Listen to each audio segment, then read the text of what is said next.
നമസ്കാരം. മലയാളി വാർത്തയിലേക്ക് സ്വാഗതം. നാളെ ഹർത്താലാണോ?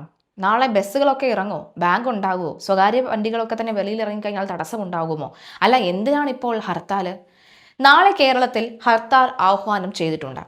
അഞ്ചരക്കണ്ടി ഡെന്റൽ കോളേജ് വിദ്യാർത്ഥി നിതിൻ രാജിന്റെ മരണത്തിൽ കുറ്റക്കാർക്കെതിരെ നടപടി ആവശ്യപ്പെട്ടാണ് സംസ്ഥാനത്ത് നാളെ, അതായത് ഏപ്രിൽ 28 ചൊവ്വാഴ്ച ഹർത്താൽ ഉണ്ടാകാൻ പോകുന്നത്.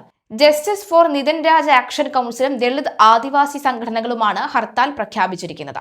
ഹർത്താൽ ബന്ദായി മാറുമെന്നും എല്ലാവരും സഹകരിക്കണമെന്നും ആക്ഷൻ കൗൺസിൽ ഭാരവാഹികൾ പറയുന്നു. നിരവധി സംഘടനകൾ ഹർത്താലിന് പിന്തുണ പ്രഖ്യാപിച്ചിട്ടുണ്ട്. അവർ ആരൊക്കെയെന്നും ഹർത്താലിൽ നിന്ന് ഒഴിവാക്കിയത് ആരെയെല്ലാമെന്നും അറിയാം. ഏപ്രിൽ 28 ചൊവ്വാഴ്ച ഹർത്താൽ ഒന്നാം വർഷ BDS വിദ്യാർത്ഥിയായിരുന്ന തിരുവനന്തപുരം സ്വദേശി നിതിൻ രാജിന്റെ മരണത്തിന് ഉത്തരവാദികളായവരെ അറസ്റ്റ് ചെയ്യണമെന്നാവശ്യപ്പെട്ടാണ് നാളെ ഏപ്രിൽ 28 ഹർത്താലിന് ആഹ്വാനം ചെയ്തിരിക്കുന്നത്.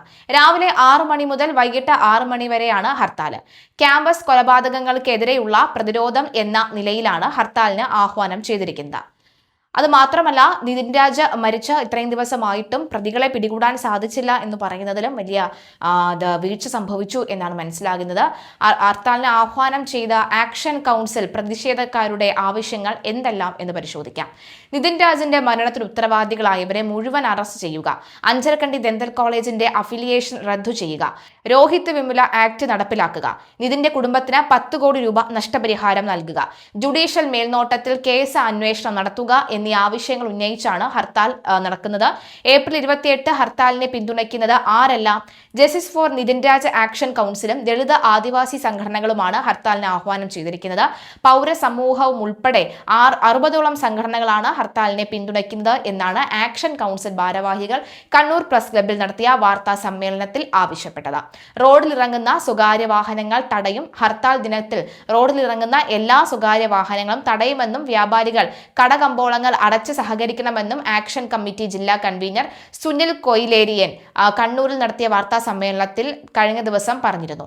ഹർത്താൽ ബന്ദായി മാറുമെന്നും എല്ലാവരും സഹകരിക്കണമെന്നുമാണ് ഇവർ ആവശ്യപ്പെടുന്നത്. ആവശ്യ സർവീസുകളെ ഒഴിവാക്കി. ആവശ്യ സർവീസുകളെ ഹർത്താലിൽ നിന്ന് ഒഴിവാക്കിയിട്ടുണ്ട്. പത്രം, പാൽ, ആശുപത്രി എന്നിവയെ ഹർത്താലിൽ നിന്ന് ഒഴിവാക്കിയിട്ടുണ്ടെന്ന് ആക്ഷൻ കമ്മിറ്റി പറയുന്നു. വാർത്താ സമ്മേളനത്തിൽ action committee chairman doctor D Surendranath, Kunhambu Kalliasseri, Vijayan VC എന്നിവരും പങ്കെടുത്തിരുന്നു.